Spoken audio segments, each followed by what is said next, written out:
अली ज़फ़र साहब, मैं आपकी तरफ आऊँगी, फिर मैं बैरिस्टर साहब आपकी तरफ आती हूँ।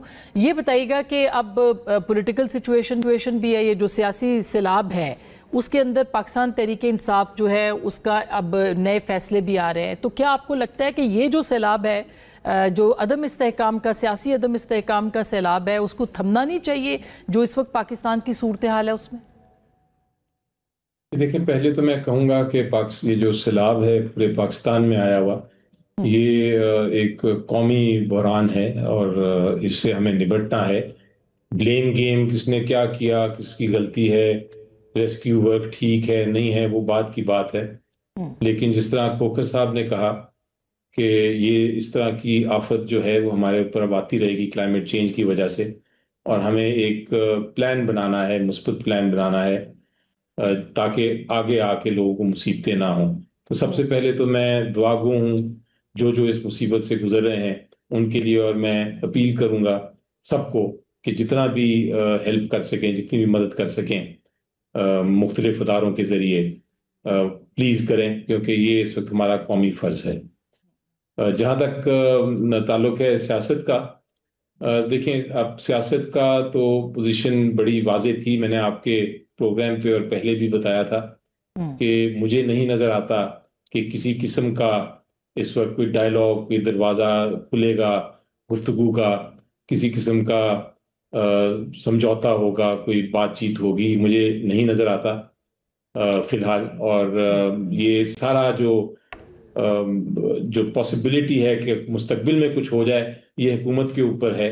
हुकूमत अगर आज अनाउंस करती है मसलन कि हम अपने सियासी कैदी जो हैं सारे, हम इनको रिहा करते हैं, हम अब सियासी माहौल को खुला छोड़ेंगे, करें आके सियासत और बातचीत करें, तो ये फिर हम सोच सकते हैं कि शायद मुस्तकबिल में ये दरवाजे खुलें और कोई डायलॉग हो। लेकिन फिलहाल तो बड़ा वाज़ेह है, मेरी कल मुलाकात हुई थी बानी चेयरमैन से, जो सारी चीज़ें आपके सामने आ गई हैं। बड़ी क्लियर स्ट्रेटजी है मगर उसमें थोड़ी कि सी उसमें कंफ्यूजन सेंटर डायलॉग साहब, बात जी उसमें काफ़ी कंफ्यूजन है। मसलन आपको कहा गया है कि कमेटियों से आप रिज़ाइन करें, आपको सुप्रीम जुडिशल काउंसिल से जो है जुडिशल कमीशन से निकलने की बात की गई है, शायद आप लोग मुस्ताफ़ी हो जाए उधर से। उस पर क्लैरिटी दीजिए, क्योंकि पार्टी के अंदर मेरा ख्याल है दो राय आ रही हैं और काफ़ी तजाद और कन्फ्यूजन है। तो क्लैरिटी क्या है सियासी कमेटी की और इमरान खान साहब की हिदायत के को देखते हुए, क्या आप लोग मुस्ताफ़ी हो जाएंगे? कि देखिए, सबसे पहले तो मैं थोड़ी क्लैरिफिकेशन कर दूं कि एक न्यूज़ चैनल ने शायद बात चलाई थी कि हम कमीशन से, जुडिशल कमीशन से रेजिग्नेशन की बात हुई है, या हम करने जा रहे हैं, वहां से इस्तीफा देने जा रहे हैं। वैसी कोई बात नहीं।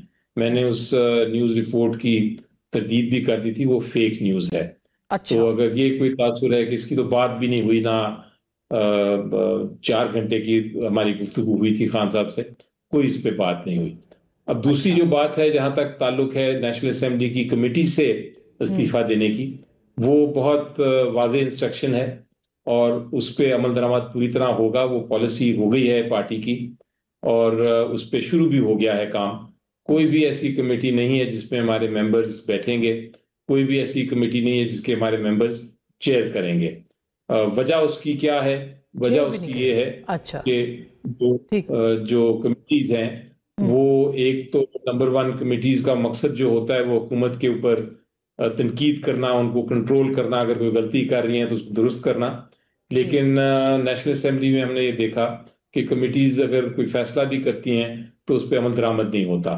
ठीक तो है। इन प्रोटेस्ट हमने फैसला किया कि रिजाइन करेंगे, और उसके साथ प्रोटेस्ट एक दूसरी शामिल भी हो गई, और वो हाँ। ये कि हमारे जो लीडर्स थे, हमारे जो एमएनएज थे, हमारे नेशनल असेंबली के leader of the opposition, parliamentary leader, दूसरे जी। एमएनएज, उनको सजाएं भी हो गई, उनको नाअहल भी करार दे दिया गया, उनको हटा भी दिया गया।